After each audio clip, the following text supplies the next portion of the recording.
Kumusta mga kanoysi? Welcome back sa ating YouTube channel, Paul Pinoysi. So, ngayong araw, another update naman tayo about politika ng ating bansa. So, ang video to is mula na naman kay sa iyong araw. So, interesting to. Para pamagat nito, ang nagsasalita, siya rin ang magnanakaw. Yari. Magnanakaw rin pala ako. Nagsasalita ako dito eh. Charis. So, yun yung panonoorin natin kasi sa thumbnail nito is si PBBM tapos si Cayetano, si Defensor I think. So, yan yung mga nasa thumbnail. So, na-curious tayo and then yan yung panonoorin natin. So, bago natin simulan sa iyong araw, supportahan nyo yan.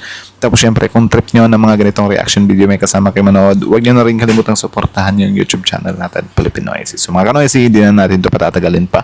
Simulan na natin magka-agkawin pa ng China. Again, pamagat ng video ito, ang nagsasalita, siya rin ang magnanakaw. Bakit kaya? So, sa iyong araw, Pilipinoysi, like, comment, share, subscribe, start. Umuulan na. Grabe, isang viral na video. Totoo ang sinabi ni Senator Miriam na ang nagsasalita daw ay siya rin ay guilty. Ibig bang sabihin, ang nagsasalita ay siya rin ang magnanakaw? Ito'y ayon kay Senator Miriam.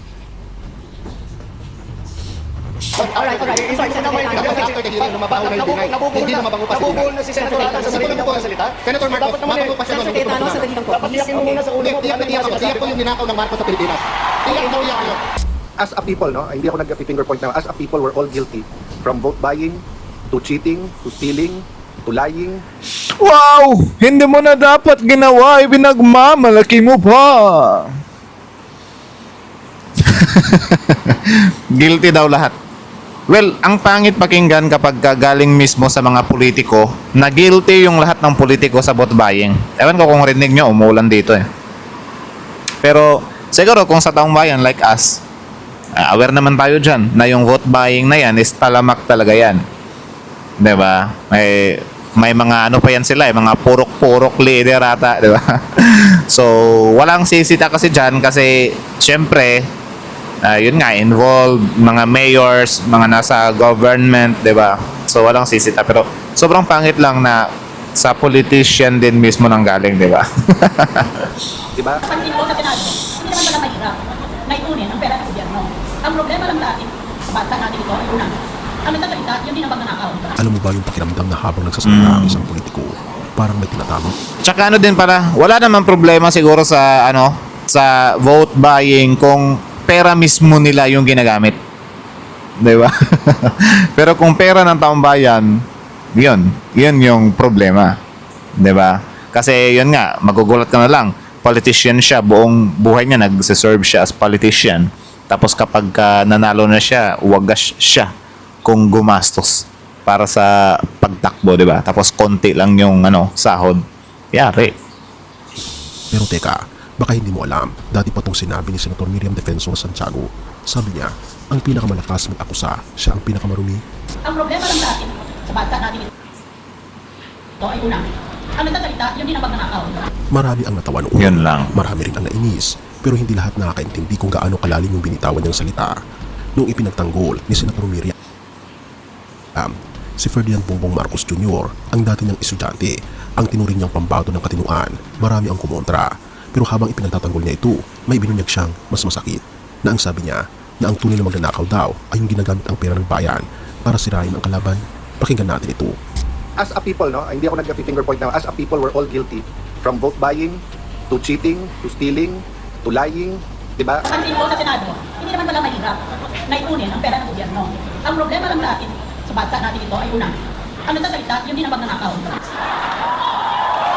Tsaka wag nyo nililiteral yung nagsasalita, yun din yung magnanakaw ha. Yung kasi yan yung, alam nyo yung parang, kahit wala namang nagtatanong, sobrang defensive, parang ganun ba? Yun yung, I think yun yung pinaka-exact word dyan, yung sobrang defensive mo. 'Di ba? Parang yun, nagmumukha ka tuloy guilty. Hindi yun literal na ang nagsasalita is yun talaga yung magnanakaw. Baka yung iba dyan, nililiteral na naman. So may nahuli cam tayo, yung aso natin. Lab, pwede mong silipin, Lab. Kung paano niya ginawa yung trabaho niya kahapon, Lab.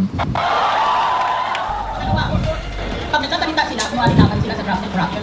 Maling-mali pa ang English nila.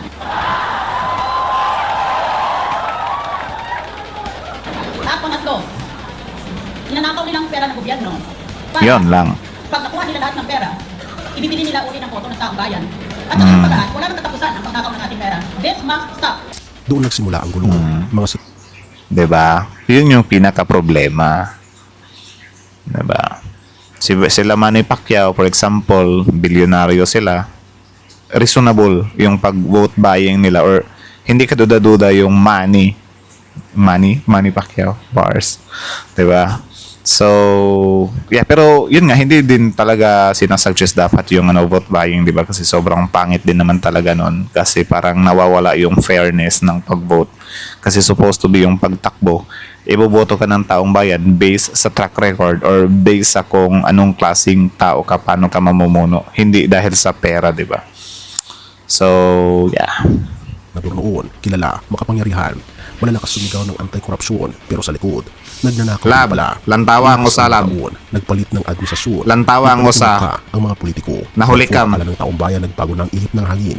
Pero ito ang twist. Isa lang pala ang script. Isa lang ang estilo. Lahat gusto ng reform. Pero lahat din gusto ng kapangyarihan. Sa pamilya ng mga kusang pamilya, tahimik pero diretsahan.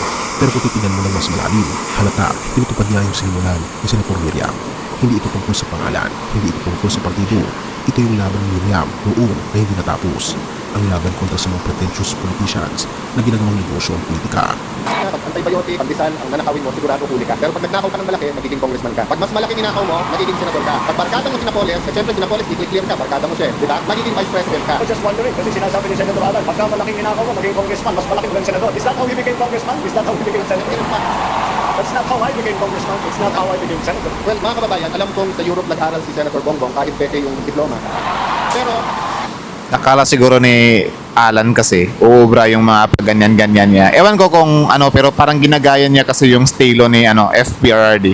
Siguro dahil vice president siya ni FPRRD dati, 'di ba? Pero kita niyo naman, pati yung mga DDS nahihilawan sa kanya kasi sobrang laki ng score na nakuha ni FPRRD, 'di ba? Pero hindi man siya totally nakabig, 'di ba?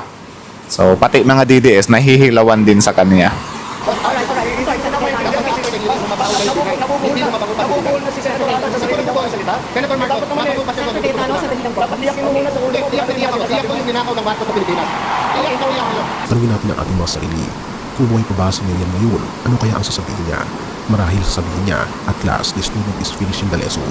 Kasi totoo, ang nagsasalita laban sa magnanakaw ay minsan nagiging magnanakaw din ng tiwala.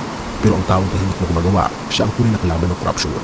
Therefore, kung gusto natin matapos ang sistemang marumi, dapat natin tandaan, hindi lahat ng maingay ay matuwid, at hindi lahat ng tahimik ay walang ginagawa. Lucas 12 verses 2-3, walang nakatago na hindi mabubunyag, at walang lihim na hindi malalaman. Ang lahat ng inyong sinasabi sa dilim ay maririnig sa liwanag. Therefore, walang politiko, walang makapangyarihan at walang kasalanan na kayang maitago sa ating Panginoon Jesus. Kahit gaano ka pa magkunwari, ang liwanag niya ang bubunyag ng lahat.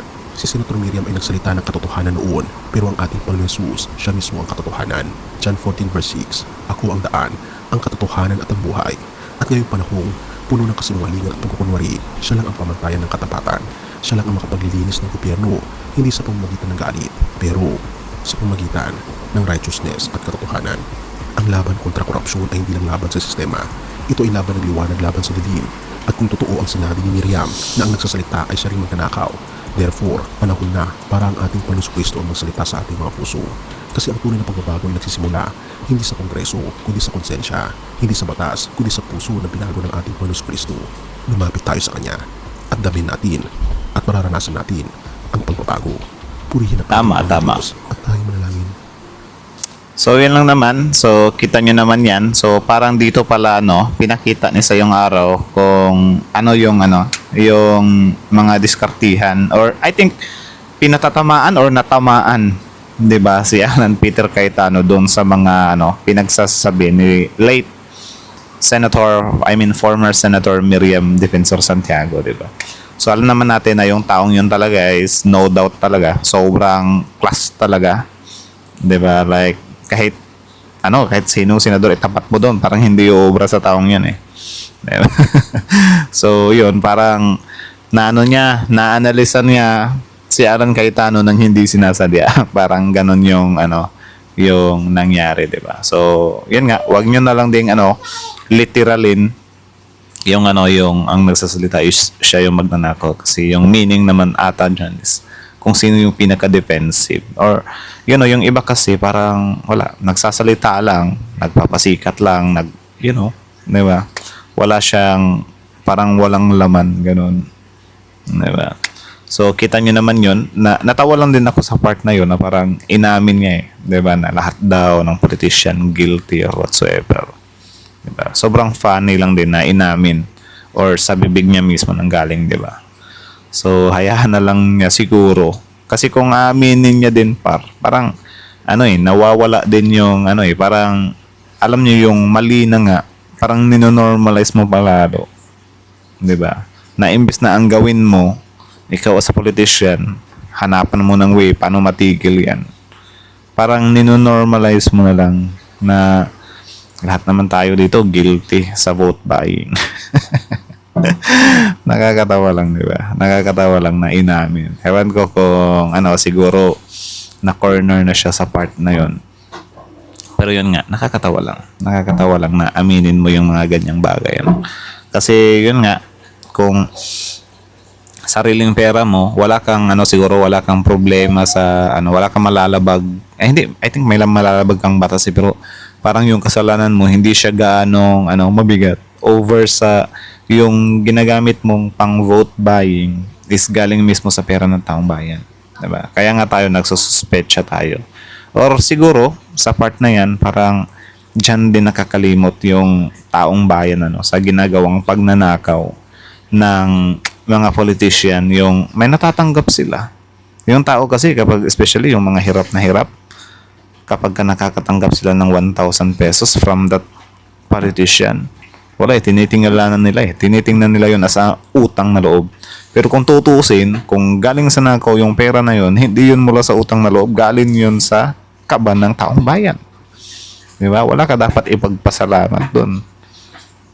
Di ba? So, yun lang. Nakakalungkot lang din na nakakatawa. Senator Alan. Parang din to parang lamang lang to ng konti kay kay Senator Robin Padilla. So, kayo, ano masasabi nyo dito? Comment down below. Tapos yun, pag-usapan natin yan sa comment section. So, again, ang video to is mula kay sa iyong araw. Tapos, yun, subscribe nyo yan, Filipino IC. Like, comment, share, subscribe. Filipino IC.